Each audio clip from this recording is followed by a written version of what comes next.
Good evening, everybody. Ryan Williams, AFC here with your match preview. Arsenal taking on Benfica in the Europa League, round 2 or second leg, however you want to call it, guys. Now, if you're new to the channel, please make sure you like, share, and subscribe. Please leave your comments in the comment section. As always, guys, I'd love to hear from you, lovely people. Thanks again for the lovely new subscribers. We are currently on 83. And of course, the road to 100 subs by the end of March is progressing. Guys, thanks again. Thanks a million. Now, please, if you can, just keep helping me out here, guys. Let me know your thoughts on the video, your scoreline prediction, everything in the comment section. I'd love to hear from you guys. So, let's get down to business, of course. And I also got a lot of business to finish up tomorrow night. Now, we are currently taking on Benfica in the home leg, even though we're going to be in Athens tomorrow against Benfica. We are currently, we have the away goal, so we do have the advantage here. So I say we have the advantage, but we're not on home soil, So, but really and truly, in the scoreline, we do have the advantage with the away goal. But we still have to be careful because anything can happen. I mean, going back to the first leg, we've missed so many chances to possibly be out of sight. Aubameyang clearly could have and should have had a hat-trick. Do you know what I'm saying? But unfortunately, he never took his chances. So, and we had to wait for Bukayo Saka to equalise after conceding a penalty. But it is what it is, guys, and let's be honest, we need to react after that pitiful, disgusting performance against Manchester City. And look, I've said it before on my match reaction, guys. If you want, go check that out. It's not about Manchester City and their quality. We know they are levels above Arsenal. It's just the simple facts of trying. So this game, I don't want to see anything like what I saw on Sunday. I don't want to see that shit. I don't want to see that shit ever again. So, all or nothing. Funny enough, this ain't an Amazon Prime documentary, but it's literally all or nothing for Arsenal because, let's face it, this is our last chance of trying to get European football because, for me, I don't believe we'll do anything in the league because, let's face it, top 4 out of the question. I felt it was out of the question for the start of the season. And top 6, definitely out of the question. I mean, well, mathematically, no.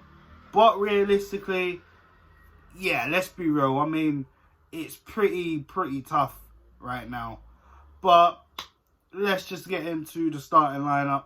For me, of course, we're going to remain in the 4-2-3-1 formation. In goal, Bert Leno, of course, the keeper. He has to keep playing. I know we got Matty Ryan there, but I think Matty Ryan will probably feature more in the Premier League games rather than the Europa League.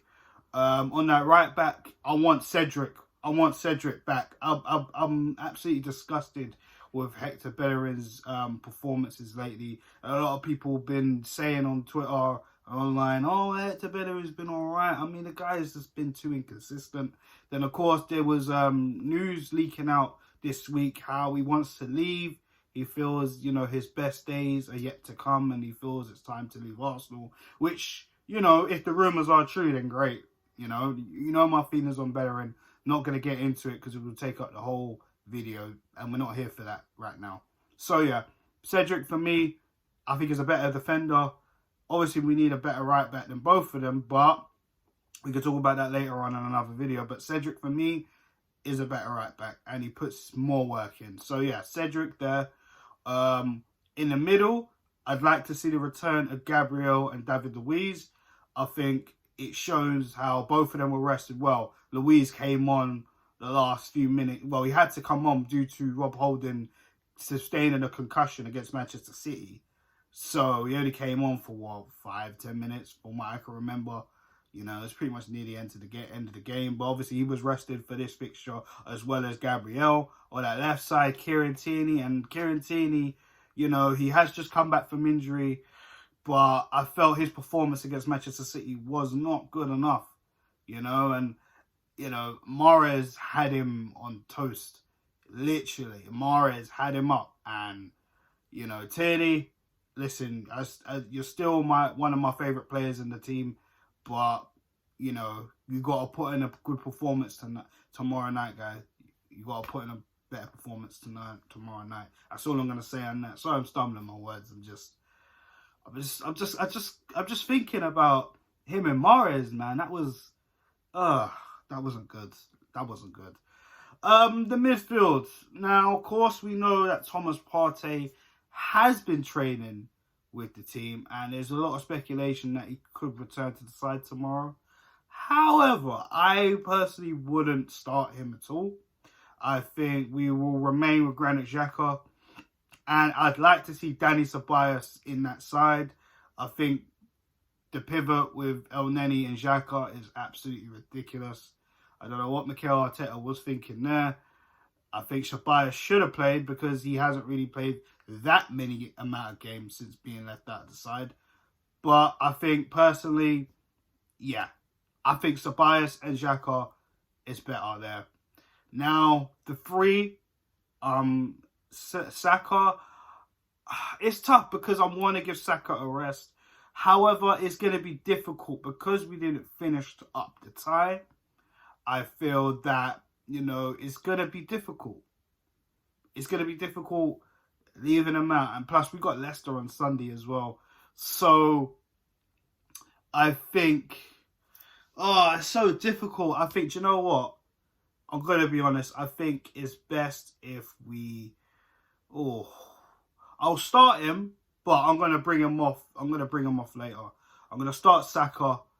I think, like I said, he's the most influential player in the team. He's so important, as well as so important as the goalkeeper. He's that important. We know what he possesses. We know the talent. We know the quality. And, like I said, if you go back into the Man City game, he was probably the only player. Everyone had a stinker that day, including him. He wasn't up to usual levels, but he's the only one I can actually say he was not as good as he usually is, but he was better than most. And that's just being honest. I'm not picking favourites. I'm just calling it how I see it. Alongside him, along the three, I'm going to give Odegaard a go as well. I think Odegaard had a stinker against Manchester City, but I feel his quality in the away fixture against Benfica was fantastic. All he was missing was a goal. And on the left, I'm going to go with Pepe. Now, you guys might be thinking, why am I leaving out Emile Smith-Rowe? And the thing is, it's nothing to do with Emile Smith-Rowe. I'm a big fan of Emile Smith-Rowe. But again, I do not want to burn him out either. So maybe we can bring him on as a substitution, as well as this next person who I think, should be up top. But I'm going to talk about him in a second. But I think Nicolas Pepe needs to be back on that left. I think Pepe should be given a chance. And listen, Mikel messed up. I think Pepe is better on the left-hand side. For me, he needs to be there. And up top, now, this is what I'm talking about. In terms of players not getting the opportunity and not going to start, I'm going to start Gabriel Martinelli. Now, we can talk about Aubameyang and Lacazette in a minute. But for me, Gabriel Martinelli has not played much football lately. So I think this fixture should be the fixture he comes in and makes a statement to Mikel Arteta and tells him, you need to start picking me more. So for me, Martinelli, I'm starting him up top. There's no questions about it. Lacazette could probably come on later. I think maybe it's important, maybe saving him for Leicester a little bit. But I think maybe in the second half, Lacazette could probably come on later, And Aubameyang, I mean, I'm not being funny. Yeah, he's the captain and all. But for me, he hasn't done enough. Yes, he got a hat-trick against Leeds. But the Benfica game, he was awful. He missed so many chances. He had a sitter on the plate. He missed that. And then after that, the Man City game, what happened? He fell off a cliff. John Stones had him in his pocket next to his wallet and chewing gum. I'm telling you right now. Aubameyang, I'm sorry, you do not start this game. So Martinelli gets the call up for me. And I think that should be enough to win this fixture.